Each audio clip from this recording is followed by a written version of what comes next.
मैं science student रहा हूं, बट मेरा सबसे ज़्यादा इंटरेस्ट जो किसी सब्जेक्ट में रहा है वो रहा है पब्लिक एडमिनिस्ट्रेशन और पॉलिटिकल साइंस जिसको कहते हैं। सबसे जो चीज़ इन्फ्लुएंस मुझे मेरे 26 साल के जो मैंने पढ़ाई की है, जिसने इन्फ्लुएंस किया वो हमारे कॉन्स्टिट्यूशनल एस्पेक्ट्स जो हमारे कॉन्स्टिट्यूशन के में उसने किया। इस आज के एआई के दौर में मैं इन चीजों का जिक्र इसलिए भी कर रहा हूं क्योंकि वो जो हमारे कॉन्स्टिट्यूशन के जो एस्पेक्ट्स हैं वो कहीं ना कहीं सोसाइटी में डाइल्यूट होते जा रहे हैं और जिसके जिम्मेदार हम डायरेक्टली इनडायरेक्टली भी हैं। हम बच्चों को नहीं बता पा रहे हैं कि सोशल इक्वालिटी, सोशल जस्टिस, ये सब चीजें क्या है और ये कैसे हम हमारे एक सिविक सेंस डेवलपमेंट के लिए कितनी जरूरी है। सोशल मीडिया पे लोग आपस में एक दूसरे को क्रिटिसाइज करते हैं, एक दूसरे के जेंडर से लेके caste, creed, sex, religion, region basis पे हम एक दूसरे को क्रिटिसाइज करते हैं क्योंकि बच्चे पढ़ना पसंद नहीं करते बुक्स को।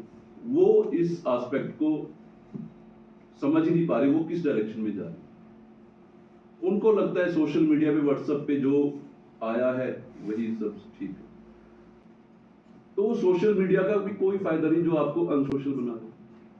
लिटरेरी कॉन्क्लेव का जो यहाँ पे प्रोग्राम है ये बहुत ब्रॉड सब्जेक्ट है और बहुत सारे एस्पेक्ट इसमें कवर भी होते हैं। और मैं कहीं भी जब ऐसे प्रोग्राम में जाता हूं तो जो इंटरेक्शन है ऑडियंस के साथ, मोनोलॉग की बजाय डायलॉग ज्यादा प्रेफर करता हूं ताकि टू वे कम्युनिकेशन हो, ताकि चीजों को समझा जाए और उस चीज को अच्छे से हमारे जो बाकी स्टेक होल्डर्स है इस कॉन्क्लेव के, मेनली हमारे जो स्टूडेंट्स हैं, उन तक उन चीजों को, उन सब्जेक्ट्स को पहुंचाया जाए। जैसा कि प्रोफेसर मल्होत्रा ने डिटेल में चीजें बताई कि इस कॉन्क्लेव को बनाया किस लिए गया, क्या बेसिक ऑब्जेक्टिव्स हैं इस कॉन्क्लेव के,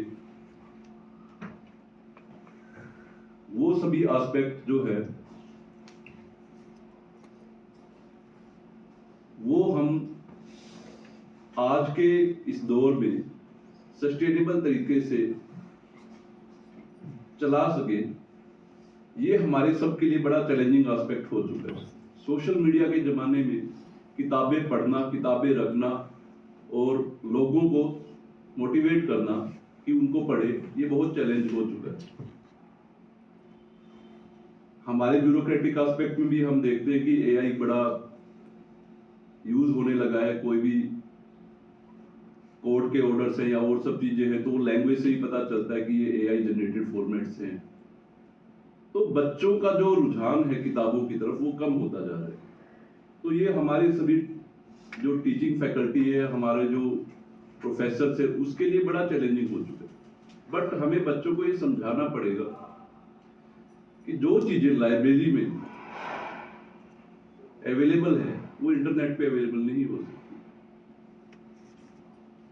जो इमेजिनेशन पावर ह्यूमन ब्रेन की है, जैसा प्रोफेसर मल्होत्रा ने बताया, वो एआई जनरेटेड नहीं हो सकती। जो गजलें, गीत,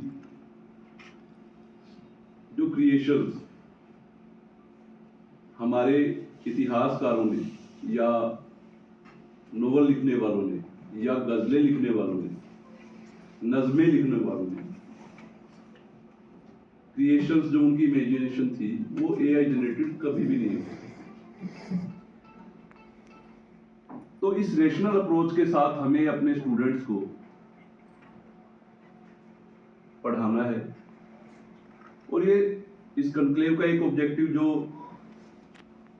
स्कॉलरशिप प्रोग्राम है या नीडी लोगों की हेल्प करना, उस एस्पेक्ट को भी हमने बड़ा ध्यान रखना है क्योंकि ये सोशल मीडिया के जमाने में लोग ज्यादातर अपनी नॉलेज जो गेन करते हैं वो सोशल मीडिया से गेन करते हैं। दिक्कत उसमें ये होती है कि वो आधी अधूरी नॉलेज होती है जो हमारी सोसाइटी के वेलबींग के लिए, सोसाइटी की फ्रेटर्निटी के लिए, सोसाइटी की सॉलिडारिटी के लिए बड़ी चैलेंजिंग है। हमारे मीडिया के साथी बैठे हैं, बिकॉज मैं साइंस स्टूडेंट रहा हूं, बट मेरा सबसे ज्यादा इंटरेस्ट जो किसी सब्जेक्ट में रहा है वो रहा है पब्लिक एडमिनिस्ट्रेशन और पॉलिटिकल साइंस जिसको कहते हैं। सबसे जो चीज इन्फ्लुएंस मुझे मेरे 26 साल के जो मैंने पढ़ाई की है, जिसने इन्फ्लुएंस किया वो हमारे कॉन्स्टिट्यूशनल एस्पेक्ट्स जो हमारे कॉन्स्टिट्यूशन के में उसने किया। इस आज के एआई के दौर में मैं इन चीजों का जिक्र इसलिए भी कर रहा हूं क्योंकि वो जो हमारे कॉन्स्टिट्यूशन के जो एस्पेक्ट्स है वो कहीं ना कहीं सोसाइटी में डाइल्यूट होते जा रहे हैं और जिसके जिम्मेदार हम डायरेक्टली इनडायरेक्टली भी हैं। हम बच्चों को नहीं बता पा रहे हैं कि सोशल इक्वालिटी, सोशल जस्टिस, ये सब चीजें क्या है और ये कैसे हम हमारे एक सिविक सेंस डेवलपमेंट के लिए कितनी जरूरी है। सोशल मीडिया पे लोग आपस में एक दूसरे को क्रिटिसाइज करते हैं, एक दूसरे के जेंडर से लेके caste, creed, sex, religion, region basis पे हम एक दूसरे को उनको करते हैं, क्रिटिसाइज करते हैं, क्योंकि बच्चे पढ़ना पसंद नहीं करते बुक्स को। वो इस एस्पेक्ट को समझ ही नहीं पा रहे वो किस डायरेक्शन में जा रहे हैं। उनको लगता है सोशल मीडिया पे, व्हाट्सएप पे जो आया है वही सब ठीक है। तो टेक्स्ट बुक्स की इंपॉर्टेंस जो है वो हमें हमारे बच्चों को बतानी पड़ेगी, उसकी क्या इंपॉर्टेंस है। टेक्स्ट बुक पढ़ने से ही आपकी सोशल स्किल्स है वो डेवलप होती है, ना कि सोशल मीडिया से। सोशल मीडिया मुझे लगता है ये टर्म ही एक मिसनोमर है। सोशल मीडिया मुझे लगता है ये वर्चुअल मीडिया है, बिकॉज द स्टूडेंट और द किड और द चिल्ड्रन और the person who is more active on social media actually the most unsocial person of the society।